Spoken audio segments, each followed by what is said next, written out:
ചെറിയ എല്ലാ കുട്ടികൾക്കും മറ്റൊരു എൻട്രൻസ് ക്ലാസ്സിലേക്ക് എല്ലാവർക്കും സ്വാഗതം. ഞാൻ ഈ പ്രോബ്ലം എടുത്തേക്കുന്നത് നമ്മുടെ NDA 1 മീൻസ് 2024 ഏപ്രിൽ 21 വന്ന ക്വസ്റ്റ്യനാണ്. നമ്മളെപ്പോഴും റീസെൻ്റ് ആയിട്ടുള്ള ക്വസ്റ്റ്യൻസുകൾ പ്രാക്ടീസ് ചെയ്യണം. കാരണം അതായിരിക്കും ട്രെൻഡ് ഇനിയും വരാൻ പോകുന്ന എക്സാമിന് കുറേ നാളത്തേക്കൊക്കെ അങ്ങനെയായിരിക്കും.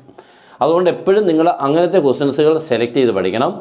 ഈ എക്സാം നടന്നതിലെ മിക്ക ക്വസ്റ്റ്യൻസുകൾ ഞാൻ ഇങ്ങനെ ക്ലാസ്സുകൾ വന്ന് നിങ്ങൾക്ക് തരും, നിങ്ങളെ പരിചയപ്പെടുത്തും. അപ്പോൾ നിങ്ങൾക്ക് ഏകദേശം നല്ല രീതിയിൽ കൂടെ അടുത്ത് വരാൻ പോകുന്ന ഏത് എൻട്രൻസിനും നിങ്ങൾക്ക് പ്രയോജനപ്പെടും. ഓക്കെ, പിന്നെ നമ്മുടെ ക്ലാസ് ഉണ്ട്, നിങ്ങൾക്ക് ജോയിൻ ചെയ്യാം. നിങ്ങൾക്ക് ഏറ്റവും നല്ല രീതിയിൽ കൂടെ മെറ്റീരിയൽ തന്ന് ക്ലാസ്സിൽ നിന്ന് PYQ നിന്ന് എല്ലാം തന്നുകൊണ്ടുള്ള ക്ലാസ്സാണ്. നിങ്ങൾക്ക് ഏറ്റവും സിമ്പിളായിട്ട് എൻട്രൻസിനെ കവറപ്പ് ചെയ്യാൻ പറ്റുന്ന രീതിയിൽ കൂടെയുള്ള ക്ലാസ് ഉണ്ട്. അതിന് ജോയിൻ ചെയ്യാൻ നമ്മുടെ നമ്പർ 9846708540 കോൾ ചെയ്തോ, വാട്സപ്പിൽ മെസ്സേജോ ജോയിൻ ചെയ്യാം. സ്റ്റാർട്ട് ചെയ്യാം. ക്വസ്റ്റ്യൻ നോക്കിക്കേ. What is integral 0 to π/2 a plus sin x divided by 2a plus sin x plus cos x? ഇതാണ് നമ്മുടെ ഓപ്ഷൻസുകൾ. അപ്പോൾ ഇവിടെ നമ്മുടെ പ്രോബ്ലം തുടങ്ങുമ്പോൾ നമുക്കിത് എന്താണ്, ഇൻ്റഗ്രലാണ്. എന്തായാലും ഇൻ്റഗ്രൽ ആകുമ്പോൾ ഒന്ന് നോക്കി എന്തെങ്കിലുമൊക്കെ ഒന്ന് മനസ്സിലായെങ്കിലേ സ്റ്റാർട്ട് ചെയ്യാൻ പറ്റുള്ളൂ. ഇവിടെ ലിമിറ്റ് ഉണ്ട് അല്ലേ? ലിമിറ്റ് ഉള്ളത് കൊണ്ടാണ് ഈ ക്വസ്റ്റ്യൻ ഈസി ആയത്. ഇല്ലെങ്കിൽ ഇത് എങ്ങനെയാണെന്ന് പോലും നമുക്ക് അത്ര എളുപ്പമല്ല.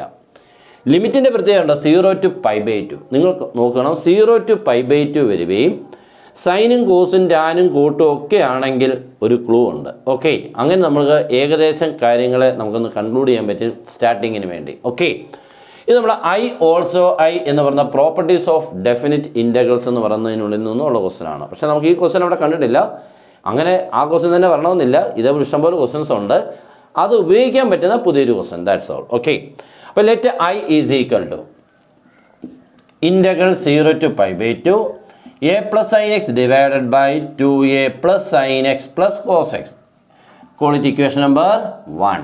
ഫസ്റ്റ് നമ്മൾ എന്തായിരുന്നു നെക്സ്റ്റ് ഓൾസോ എന്ന് എഴുതും അല്ലേ? ഓൾസോ എന്ന് പറയുമ്പോൾ എന്തായിരുന്നു ഉദ്ദേശിക്കുന്നത്?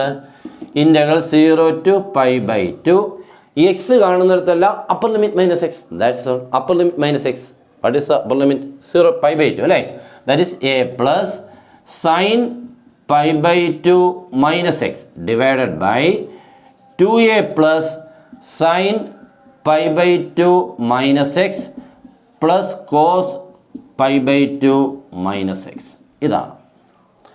That is equal to simplify ചെയ്യുമ്പോൾ 0 to π/2 a plus sin 90 minus x, that is cos x, 2a plus again sin 90 minus x cos x plus cos 90 minus x sin x, quality equation number 2. അങ്ങനെ നമുക്ക് equation 1 കിട്ടി, equation 2 കിട്ടി. Next adding 2i, left side അങ്ങോട്ട് start ചെയ്യാം. That is 2i add ചെയ്യാം. അപ്പം 1 + 2 implies എന്ന് എഴുതിക്കൊണ്ട് 2i is equal to integral 0 to π/2.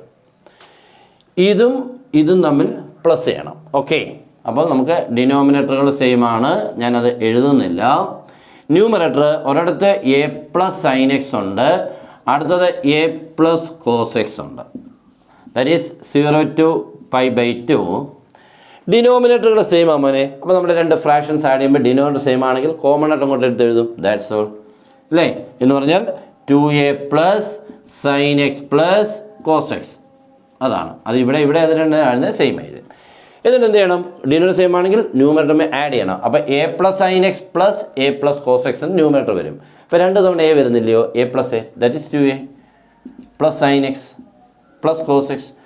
ഇപ്പോൾ നോക്കിക്കുക പ്രത്യേകത, ന്യൂമറേറ്ററും ഡിനോമിനേറ്ററും സെയിം ആയി, ക്യാൻസലായി, 1 ആയി, ദാറ്റ്സ് ഓൾ അല്ലേ? ഇപ്പോൾ ക്യാൻസലായി 1 ആയി.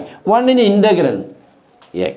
ഓക്കെ, അപ്പം x over the limit 0 to π/2. ഇപ്പം നിങ്ങളുടെ ആൻസർ മനസ്സിലൊക്കെ ആൻസർ കിട്ടി കഴിഞ്ഞല്ലേ? π/2 minus 0, ആൻസർ ഈസ് π/2. ഇത് എത്രയാണെന്നുള്ളത് ഓർക്കുക, 2i.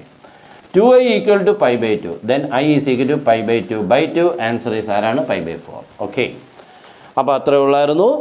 ഇപ്പോൾ നമ്മളൊരു പുതിയ ക്വസ്റ്റ്യനോടെ പഠിച്ചു. ഈ പുതിയ ക്വസ്റ്റ്യൻ പഠിച്ചുകൊണ്ട് നിങ്ങൾക്ക് ഒരു കാര്യം മനസ്സിലായി, ഇങ്ങനത്തെ ഒരു ക്വസ്റ്റ്യൻ വന്നാൽ ഇങ്ങനെയൊക്കെ ഒന്ന് പ്രാക്ടീസ് ചെയ്ത് നോക്കാം എന്നുള്ളത് അല്ലേ? അത് തന്നെ എൻട്രൻസ്. അല്ലാതെ എല്ലാം ചെയ്ത് കിട്ടണം എന്ന് നിർബന്ധിച്ചിട്ട് കാര്യമില്ല. ചെയ്യാൻ എന്തെങ്കിലുമൊക്കെ ഒന്ന് പറ്റണേ എന്ന് പ്രാർത്ഥിക്കുക, അത്രേ പറ്റുള്ളൂ. ഓക്കെ, അതേപോലെ വൈഡായിട്ട് പുതിയ ക്വസ്റ്റ്യൻസുകൾ നിങ്ങൾക്ക് ഉണ്ട്. അപ്പോൾ മാക്സിമം ഇത് എൻട്രൻസ് എഴുതുന്ന കുട്ടികളോട്ട് ഷെയർ ചെയ്യുക. കാരണം ഇങ്ങനെയൊക്കെയുള്ള ക്വസ്റ്റ്യൻസുകളും ക്ലാസ്സുകളും കാണുമ്പോൾ ഇച്ചിരി കൂടെ പഠിക്കാൻ തോന്നും. ഓക്കെ, അപ്പോൾ എല്ലാവർക്കും best wishes and good bye.